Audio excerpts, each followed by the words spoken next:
Oi, gente, tudo bem? Tá frio aí na cidade de vocês? Porque aqui, gente, eu tô congelando. Mas eu não vim falar do tempo hoje. Hoje eu vim falar de um livro que é Precisamos Falar.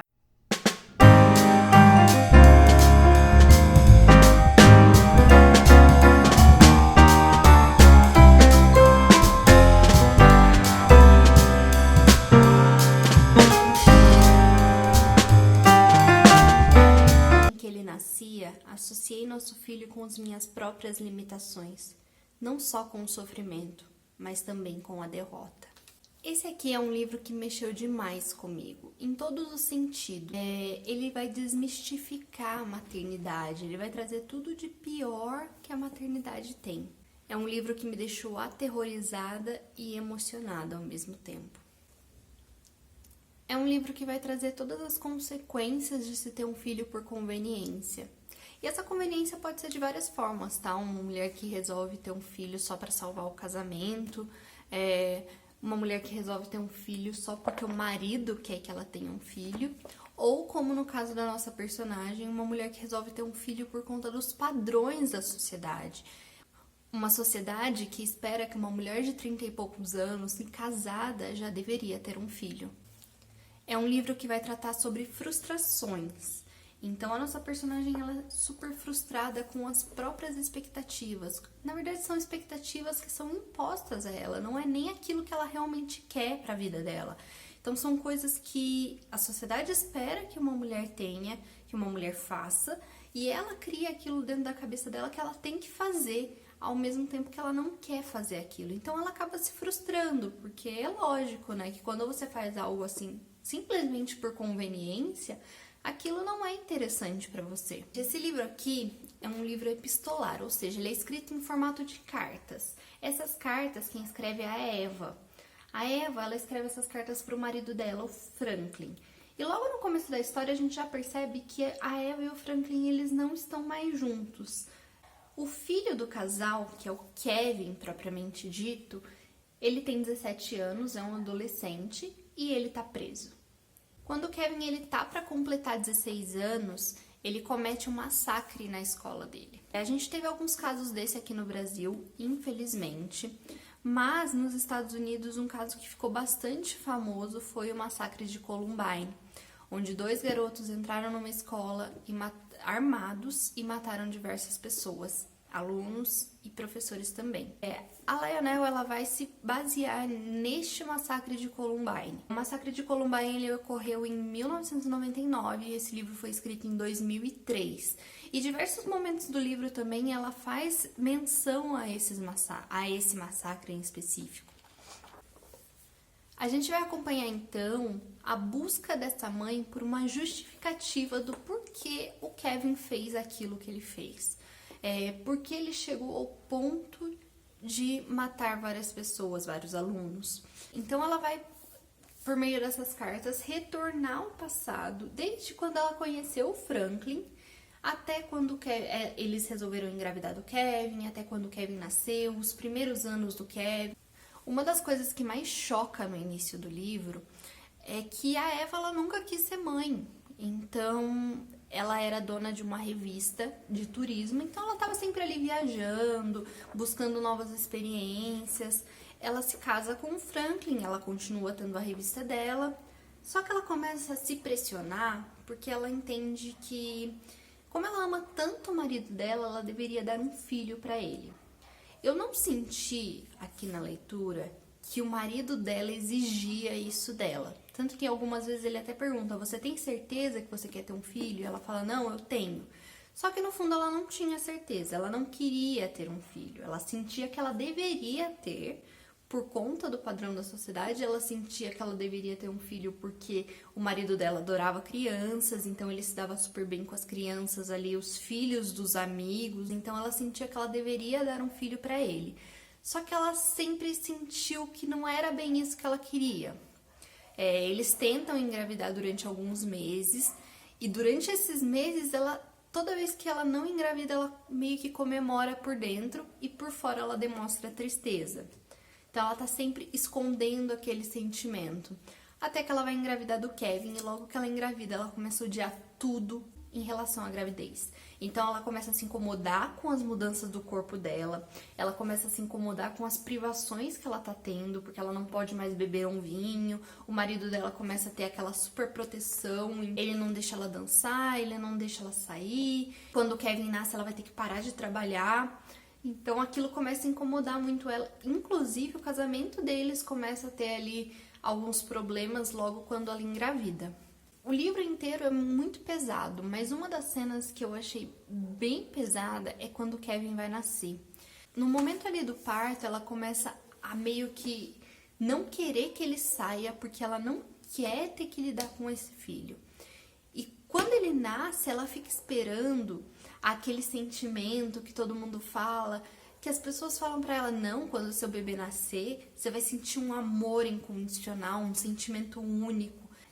A emoção de ver seu filho pela primeira vez é única. E quando ele nasce, ela não sente isso. E ela se frustra.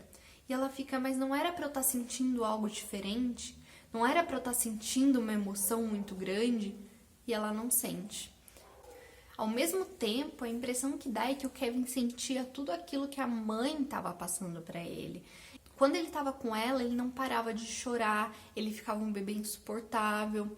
E quando ele estava com o pai, ele ficava quietinho, ele ficava um bebê bem calmo.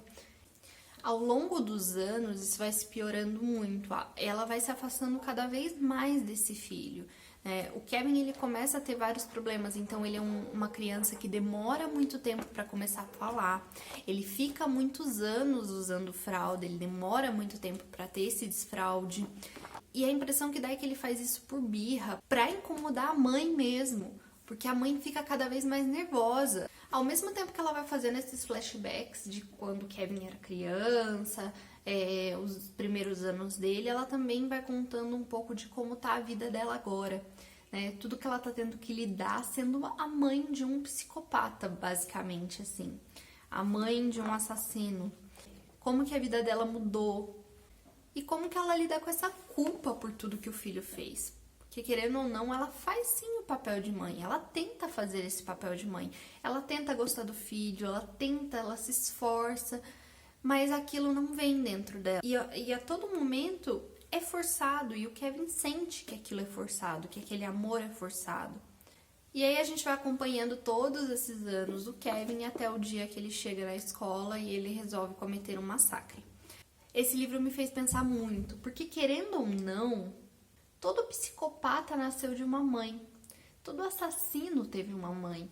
Esse aqui é um livro muito importante para se ler antes de você querer ter um filho. Ao mesmo tempo, é um livro que tem que ser lido com cuidado, porque eu acho que não é um livro para todo momento da sua vida. Você tem que tomar um pouco de cuidado para quando você vai ler esse livro. Ele pode conter, sim, alguns gatilhos. Não é um livro fácil. Todos os sentimentos dessa mãe, essas frustrações, essas decepções com ela mesma. Tem algumas cenas aqui que, meu Deus do céu, assim, que eu achei mais pesada do que o massacre em si, que já é uma cena muito pesada. A Eva, ela fica, tentando entender e lidar com essa culpa, ao mesmo tempo que a gente tem que entender que ele já era um adolescente de 15 anos, então ele tinha um pouquinho de responsabilidade naquilo que ele fez. Ele tinha um pouco de consciência também, apesar de ser um adolescente, a gente não tem que botar toda a culpa na mãe. O Kevin, ele tinha sim a sua parcela de culpa. É muito interessante também porque em diversos momentos ela vai visitar o Kevin na prisão e aí os diálogos e as relações que eles têm é muito interessante. São uma das cenas que eu mais gostei do livro, assim, quando ela e o Kevin estão na prisão especificamente. Nem sempre eles têm um diálogo, mas quando eles têm é muito interessante a gente ver essa relação. Quando eu terminei de ler esse livro, eu fiquei extasiada. Eu fiquei assim, primeiro que eu chorei, porque sim, eu choro. E depois eu fiquei assim uns 10, 15 minutos parada, só pensando na história. Ele é super bem escrito, é um livro que, ao mesmo tempo que você não quer parar de ler, ele também tem que ter ali, um estômago pra você ler ele. Mas é um livro incrível. Existe a adaptação do livro para o cinema, né? Inclusive, eu assisti essa adaptação há anos atrás, muito tempo antes de ler o livro, e eu reassisti agora, logo que eu terminei de ler o livro, eu assisti a adaptação novamente. E o que eu posso falar pra vocês é que a minha percepção nas 2 vezes que eu assisti esse filme foi totalmente diferente. Inclusive, a minha edição do livro é com a capa do filme. A gente tem a Tilda Swinton, né, que é uma atriz incrível. Ela foi inclusive indicada ao Globo de Ouro. E o Ezra Miller, que fez o Kevin, que também eu amo esse ator e ele é incrível. Esse aqui então é o Franklin, que é interpretado pelo John C. Reilly. A adaptação é bem lenta, ela tem poucos diálogos, é um filme incrível, mas eu não sei se eu posso dizer que é uma substituição do livro, tá? Por quê? Quando eu assisti o filme sem ler o livro, eu entendi de uma forma. E quando eu li o livro e consegui entender o que a Eva pensava, o que a Eva sentia, o que o Kevin estava passando, aí eu vi o filme de uma outra forma. Eu acho que o filme é muito mais um complemento para a leitura do que propriamente uma substituição. E por mais que ele seja excelente, é muito difícil você interpretar, você representar os sentimentos que aqueles personagens estão tendo. A história é muito mais sobre sentimentos engasgados, coisas que não são faladas. Por exemplo, em um certo momento do livro, o Franklin ele compra uma casa para fazer uma surpresa para Eva, né? Então ele vai levar ela nessa casa que ele acabou de comprar para eles morarem e ela odeia a casa. Ela acha a casa horrorosa, não tem nada a ver com ela. Ela fica engasgada com aquilo, mas ela finge que ela gostou da casa, ela finge que ela gostou da surpresa. São coisas que assistindo ao filme você tem que subentender e nem sempre aquilo que você vai ter de percepção é aquilo que realmente tem na história. Então eu acho que o filme é excelente, mas eu acho que quem assistir somente ao filme não vai conseguir ter uma noção da profundidade dessa história. Como eu disse, esse aqui é um livro extremamente difícil, mas é um livro extremamente bem escrito, extremamente bom. Foi o primeiro livro que eu li da Lionel Shriver, mas eu tenho vários outros livros dela aqui em casa e eu não vejo a hora de ter mais contato com a autora. Eu gostei muito mesmo. Eu recomendo bastante esse livro, mas com ressalvas. Então toma cuidado com o momento que você vai ler esse livro da sua vida. Porque, sim, é pesado e tem um estômago forte, porque tem algumas cenas aqui de revirar. Então é isso, gente. Espero que vocês tenham gostado. E me conta se vocês já assistiram ao filme ou se vocês já leram o livro, o que vocês acharam, ou se vocês ficaram curiosos para ler, para assistir o filme. A gente se vê então no próximo vídeo. Um beijo e até mais!